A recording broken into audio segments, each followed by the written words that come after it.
Hello and welcome to another video production shizzle. This is somewhat unbiased, your regular DJ. Just kidding. I don't know. Anyway, thank you again. I can't say it enough, and I will keep saying it on every single video because I feel like you guys need to be recognized for your support of me, and I appreciate that immensely a lot. Thank you again. So let's talk about piece of shit EA because they're so wonderful. They're the best company in this planet Earth and milking you dry for all your fucking pennies and nickels and dimes. Yeah. So that's how this video is starting, right? Kicked off pretty good. Okay, let's go. Okay. And I know that I talked about EA again, and here I am talking about them again. So it says FIFA 21, 6 differences on PlayStation 5 and Xbox Series X and S, a more beautiful game. Now, you can make the most amazing game, but if you implement a certain aspect or certain things in that said game that affects gameplay, it doesn't matter what the fuck it looks like. It's still gonna be a piece of shit. That's all I'm saying. Ultimate Team is a piece of shit fucking feature in the game that should be eliminated completely or just be free so then people can really enjoy the shit out of the games instead of having for you to nickel and dime them left and right. I know you have a company to run. I know you guys are only looking out for the shareholders, and yet you're over here screwing over the gamers, people that support you with their money, with their hard-earned money, especially in this trying time. And then you want to raise the price to 70, but that's a different video. If you want to go see that video, there's going to be a link in the description so you can go watch that video yourself. And I think I talked about next gen as well, so I'm going to cover a little bit of that here, or if not a lot of it. So let's go ahead and talk about the differences. Okay, so number one is going to be enhanced match day atmosphere.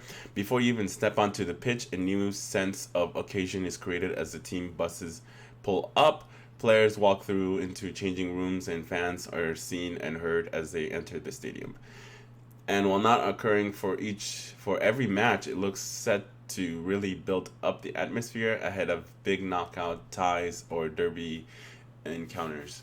Once the game kicks off, the action takes over and has never looked more realistic due to the brand new lighting system in place. Extra details can clearly be seen from the texture of the grass to the sunlight of the cannoning off the metal structures shadowing the pitch. Now, like I was saying before, you can make a very beautiful and amazing game, but if you implement these monetization and these shitty things, the game's still a piece of shit in my eyes, and you shouldn't waste your hard-earned money for it. And also, do not buy the next-gen version of the game standalone and paying $70 for it. Pick it up on Black Friday. That's the best thing I can tell you to do. If you want the new Madden, pick it up on Black Friday. Pick it up for PlayStation 4 or for the Xbox, so then when you do get that upgrade, you get the game for free and you get the next gen version, which is one thing that EA is doing right. Wow, right? Wow. A new camera angle. Exciting. In order to showcase the more realistic action, EA have introduced a new camera angle called GameCom. Heavily influenced by real-life broadcasts, it aims to both show off the new and improved atmosphere created in the stadiums, but also help you build better passages of play and spot danger quickly due to its wide-angle nature. That's good. That's good. The one thing that I hated, not that I hated, that I dislike about NBA 2K, and it's going over to this topic that I'm talking about here, is that I feel like the game wants to showcase how good it looks. So when you're playing your My Career, the player that you created, and you want to take him to the NBA, when you do make it into the NBA, they have the player running out into the court and doing your shoot arounds. I feel like all that stuff just takes a lot of time. I just want to get into the game and forget all those other nuisance in the way. I feel like it takes longer for them to put me in the game. Like, especially if you're getting benched, you have your player walking out of the court, going back into sitting the bench. I know it's more realistic, but all that stuff just kind of like hinders my experience. I just want to keep on playing and just get in the game quicker and play instead of having to like put all these hurdles in my way. So that's what I feel like with this aspect right here, where you have like you get to see them dressing up in the room, you get to see the fans or you pulling the bus pulling up to the stadium or all that stuff. I don't want to see that. I don't care about it unless it's a cutscene for a story mode. Then for me, it's irrelevant. I don't care. I just want to play. I just want to get in the game as fast as possible and play as many games as I can. And all that other crap just kind of like wastes time for me. But that's my opinion. Let me know in the comments what your thoughts are. But let's go ahead to number 3. We're going to updated player visuals. When the camera is tight in on your playthrough, you'll be able to see just how much more detailed their models are on the PlayStation 5 and the Xbox Series X and S. Detail is watchword, as well as sweat drips from brows. I'm wondering if they got that from 2K Interactive and see if they're using their engine so then they could have more sweats coming down their face. Individual stitches on shirts can be seen. Leg muscles flex and contract when making contact with the ball. That's new. Newly implemented hair strand technology also allows for all manner of hairstyle to flop and flow as players dart around the pitch. It's just a shame that this wasn't created in a time of Diego Forlan's golden locks to shine. Numbre cuatro. That is 4 in Spanish, in case you didn't know. And then maybe I will say number 5 in Arabic, just to make it interesting. I do speak 2 languages, by the way, but I'm starting to forget the other one because I don't utilize it as much. But anyway, number 4. Small and big moments both help players appear less like robots, more like actual human beings. Whether that being from subtle wipes of nose or rolling out of a captain's armband, it all adds to a more realistic experience. No longer will players just stand groomlessly waiting for the ball when waiting for a pass, but actually point to where they want it or scream out for it to come to their way. Their animation develop as the game goes on, as well as with players becoming more tired and their off the ball actions reflecting that, such as weary adjustments of shin pad. There are also big moments though, such as last minute equalizers or Tyler winning goal. These triggers the stadiums into life as the crowd goes wild. Players build bundled on top of one another on the bench, empties onto the pitch. Let's just hope you don't let one in 30 seconds later after all that celebrations.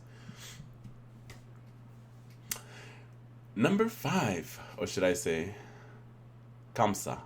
That's 5 in Arabic. Well, in my language, Kamsa, 5. DualSense features. If you're playing on PlayStation 5, there's a couple of extra features that takes advantage of the DualSense controller. You'll feel the ball clatter off the woodwork in your hands or in full force of crunching slide. Tackle thanks to the haptic feedback technology. The adaptive triggers also get a bit of action as well. That sounds sexy. For example, it will be harder to pull down on the right trigger when you're trying to sprint with a fatigued player towards the end of the match. Cross progression, but no crossplay. How sad. Womp womp womp.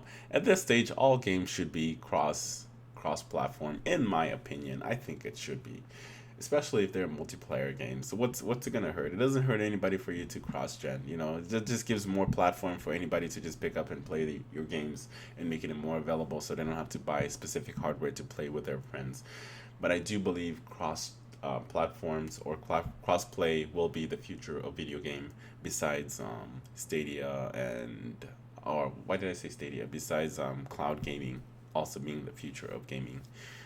Returning players from the PS4 and Xbox One will not only receive will not only receive a free upgrade to the new version, but will be able to carry over their Ultimate Team and volley progress across. But not your career mode. There's no crossplay between generations though, meaning if you regularly play with FUT co-op or pro clubs with friends, then you'll need to be on the system, which could mean keeping that last gen version installed to hop back to it. If not, everyone was able to get a new console and launch. So that's good, I guess, you know? So if you do have friends that have the last version, just make sure you still have that game on there so then you could still play with them. And then you can also utilize your new version for the PlayStation 5 or your Xbox Series X version, and you could still enjoy that experience also with new people, meet some new people. It's always nice to meet new people. So you can do that as well. And yeah, like I said, if you are interested in FIFA 21 or Madden 21, just buy it on Black Friday for dirt cheap. They're going to be around $27 or whatever. Madden's ratings is suck ass when it comes to Metacritic. That's why I gave it the middle finger, because that's how I feel about that game. It was complete trash. And I don't think anything is going to change, or at least the visual may change, but it's just going to be like a base coat on top. Because okay, so here's my experience when we're leaping on to the next gen. I remember this clear as day when we moved from the original Xbox into the Xbox 360, and Madden was launching on the new Xbox 360. The game looks amazing. The way that it looks was, the looks of it was amazing. I think it was Madden '06, as I remember clearly. And but the game was just pretty much bare bones. There was like nothing there, literally like nothing. The only thing that looked amazing about it was the visuals. Other than that, that was it. There wasn't all this other stuff that they're saying that it's going to be in the game. And I'm sure the same thing is going to be applied for the Madden. Also, Madden 21 is going to have all these features and all these stuff. So yeah, we'll see when the game comes out. I'll probably get a copy because I do love me some FIFA. I know I'm part of the problem. I know I am part of the problem. But there's no other soccer games to play. You know, I love soccer.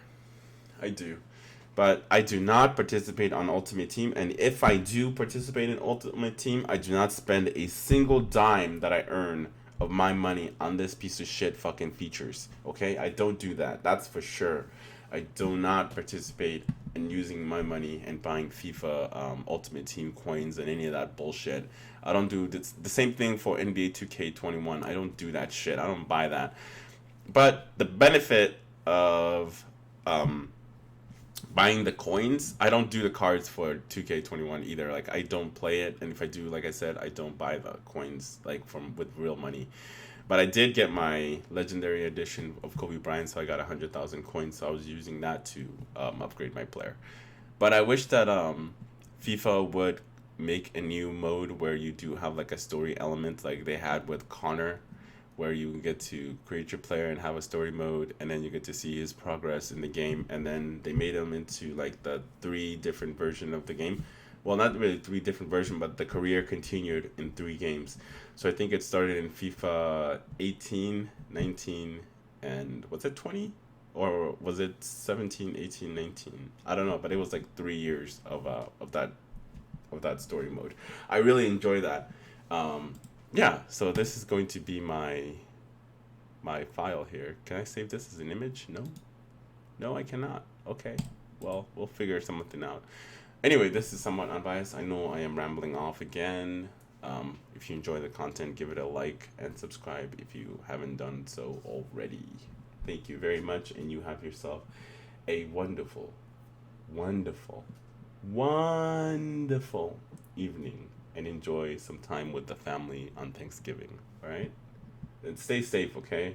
People are stupid when it comes to the holiday, especially in these trying times. Okay, bye now.